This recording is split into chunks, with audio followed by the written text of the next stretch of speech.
तो बीजेपी के लिए जरूरी है कि कम बैक टू हिंदुत्व। और जो चेंज हो रहा है उसको भी समझिए। आज प्रताप भानु मेहता का लेख आर्टिकल इंडियन एक्सप्रेस में छपा है और आपको मालूम है कि एंटी बीजेपी इकोसिस्टम के पार्ट हैं। उन्होंने मतलब बड़ा दुख जताया है कि ये जो हिंदुत्व की एकता की बात हो रही है इसका असर हो रहा है, ये बड़ा दुर्भाग्यपूर्ण है, ये सांप्रदायिक है, ये सब लिखा है उन्होंने। और अपना गुस्सा जो है वो उन्होंने राहुल गांधी पर भी उतारा है कि राहुल गांधी एक ही समय में बीएसपी, लोकदल और कांग्रेस तीनों होना चाहते हैं एक साथ, जो कि पॉसिबल नहीं है। दोबारा बताइए। बीएसपी, लोकदल और कांग्रेस बीएसपी मतलब दलित, हाँ, लोकदल माने जाट, जाट बैकवर्ड और बैकवर्ड। चौधरी चरण सिंह की पार्टी थी लोकदल। चौधरी चरण सिंह थे तो जाट समाज से, लेकिन पिछड़ों के उस समय अपने समय में सबसे बड़े नेता थे। वो जिसको कह दे कि ये यादव है, यादवों में वही यादवों का नेता होता था। जी, तो ये पॉसिबल क्यों नहीं है राहुल गांधी के लिए करना? ये कॉन्ट्राडिक्टरी है। पहली बात तो कांग्रेस का जो स्वभाव, मतलब जब से आज़ादी के बाद की से राजनीति की बात कर लें तो कांग्रेस हमेशा जो है बैकवर्ड्स के खिलाफ राजनीति की, बैकवर्ड कभी कांग्रेस के साथ नहीं रहा। समाजवादियों के साथ, इस समाजवादी पार्टी की बात नहीं कर रहा हूँ, डॉक्टर लोहिया की बात कर रहा हूँ, जो पिछड़े पावे 100 में 60 संसोपान ने बांधी गांठ नारा दिया था उन्होंने, तब से जो है पिछड़ा समाज कांग्रेस के साथ कभी नहीं रहा। और कांग्रेस कंफर्टेबल थी दलित, मुसलमान और ब्राह्मण वोट, ये 3 कोर वोट थे। बाकी कैंडिडेट का या मुद्दे पर और वोट जुड़ा, ठीक है, जीत जाते थे।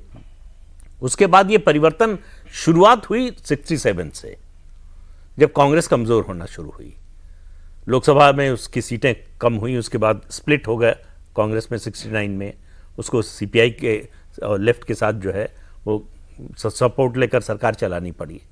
उसके बाद फिर जो है अयोध्या आंदोलन शुरू हुआ तो सवर्ण और खासतौर से ब्राह्मण चला गया बीजेपी के साथ, बीएसपी बनी, कांचीराम में बने, दलित उधर चला गया। 92 के बाद मुसलमान चला गया, मुसलमान 67 से खिसकना शुरू हुआ था। मुसलमानों में रीथिंकिंग शुरू हो गई थी। मुस्लिम मजलिसे मुशावरात नाम से संगठन बनाया गया कि हम छांट कर हम आइडेंटिफाई करेंगे कि कौन सा कैंडिडेट अच्छा है, जो मुसलमानों के हक के बारे में सोचता है, उसको सपोर्ट देने की घोषणा करेंगे। हालांकि वो एक्सपेरिमेंट चला नहीं, ठीक है, लेकिन उसके बाद से वहां से कांग्रेस से मुसलमान जिस तरह से जुड़ा हुआ था उससे पहले, वो उस तरह का मामला नहीं रह गया। और 92 के बाद से तो नाराजगी हो गया था। तो रीजनल, आप देखिए उस दौरान जो है, और उसके बाद रीजनल पार्टीज का उभार बहुत तेजी से हुआ। बिल्कुल। तो वो वोट उधर चला गया। अब कांग्रेस चाहती है कि वो वोट वापस आए, उसके साथ आए। और मुसलमानों को लगने लगा है कि अगर राष्ट्रीय स्तर पर बीजेपी को हराना है तो कांग्रेस के साथ। और जो आप आर्टिकल को कोट करके बात आप कह रहे थे कि लोगों को भी, जो बीजेपी के विरोधी हैं, उनको भी लगने लगा है कि हिंदुत्व के नाम पर हिंदू कंसोलिडेशन हो रहा है। ये प्रॉब्लम है। शांत। और उन्होंने एक वाक्य इस्तेमाल किया कि हरियाणा के चुनाव पर योगी आदित्यनाथ की छाया दिखाई देती है। छाया दिखाई दे रही है, तो वही बटोगे तो कटोगे, तो वही में बटोगे तो कटोगे, मोदी जी का बटोगे तो महफिल सजेगी, आरएसएस चीफ का बयान, सब एक ही लाइन पर है। ये भाजपा ने रीथिंक करके रिकैलिब्रेट की है अपनी स्ट्रेटेजी। बिल्कुल रिकैलिब्रेट करिए। और उन्होंने जाति के पिच पे खेलना शुरू करा, कहना शुरू करा बार बार जब भी उन पर मुस्लिम प्रश्न आता है, जिसको कहते हैं टिपिकल मुस्लिम क्वेश्चन, हम तो उनको ज़्यादा दे रहे हैं, हमारी स्कीमों में तो मुसलमानों को और ज़्यादा मिल रहा है। मैं वापस आता हूँ आपके कांग्रेस के क्वेश्चन को। मैं कांग्रेस के क्वेश्चन को मुसलमान समुदाय की तरफ से सोचता हूँ। देखिए, जो सबसे बड़े आइडियलॉग हुए आज़ादी से पहले, वो है मेरे हिसाब से सर सैयद, जिनके चक्कर में जिन्होंने AMU बनाई, अलीगढ़ मुस्लिम यूनिवर्सिटी। उन्होंने पहली बार जो ये बात कहनी शुरू की, हम शासक वर्ग के लोग हैं, हमें शासक वर्ग के लोगों के साथ रहना चाहिए, मतलब हमें अंग्रेजों के साथ रहना चाहिए उस समय के। और उन्होंने फीलिंग डाली कि हम तो शासक वर्ग के लोग हैं।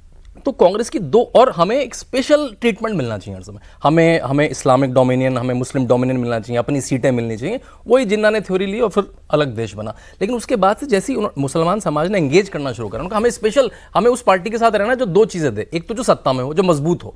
तभी देखिए प्रदीप जी ने कहा, जब भी कांग्रेस डाउन हुई तो उनका नहीं, अब सत्ता इनके पास नहीं, अब दूसरे के पास चलो जिसके पास सत्ता है। तो जिसके पास सत्ता हो और दूसरा जो हमें स्पेशल कुछ दे पाए, जो हमें वक्फ एक्ट दे दे, जो हमें places of worship act they दे, जो हमें माइनॉरिटी कमीशन दे दे, जो हमें सच्चर कमेटी की रिपोर्ट दे दे, हम रोते रोते फिरें देखो हम तो इतने बुरे हैं, हमारे साथ ये हो। तो जहां और जो या फिर जहां मुलायम सिंह यादव जो राम भक्त पे गोली चला दे वो हमारा काम है, जो हम नवरात्रों में नॉनवेज खाते हुए दिखाए तो तेजस्वी हमारे साथ है। तो ये दो फॉर्मूले जहां दिखेंगे, जो सत्ता में जो मजबूत है हम उसके साथ रहेंगे तो हम स्पेशल प्रिविलेज ले पाएंगे, और दूसरा जो हिंदुओं को चिढ़ाता हुआ दिखे या फिर हमारे पक्ष में कोई तो लॉ के हमें रिजर्वेशन दे दे वहां पे। और जब कांग्रेस ऐसी होती हुई दिखी तो कांग्रेस जैसी थोड़ी सी मजबूत हुई जो 2014 में 2024 में, तो वो फिर कांग्रेस की तरफ जाते हुए दिखे। अब आप यूपी में बात करो समाजवादी पार्टी वालों से तो वो काफी परेशान है कि अभी भाई बाई इलेक्शन आने वाले हैं, तो अगर मुस्लिम वोट इन पे शिफ्ट करा तो हमारे पास और है क्या? यादव उन्होंने कहा घर दिखा दिया, घर दिखा दिया। तो अभी वहां पे लोकली हर जो लोकल पार्टी है जो मुस्लिम वोट पे आश्रित है, जो वहां का 15-20% मुस्लिम वोट पे आश्रित है, वो पार्टियां बहुत परेशान है इस समय।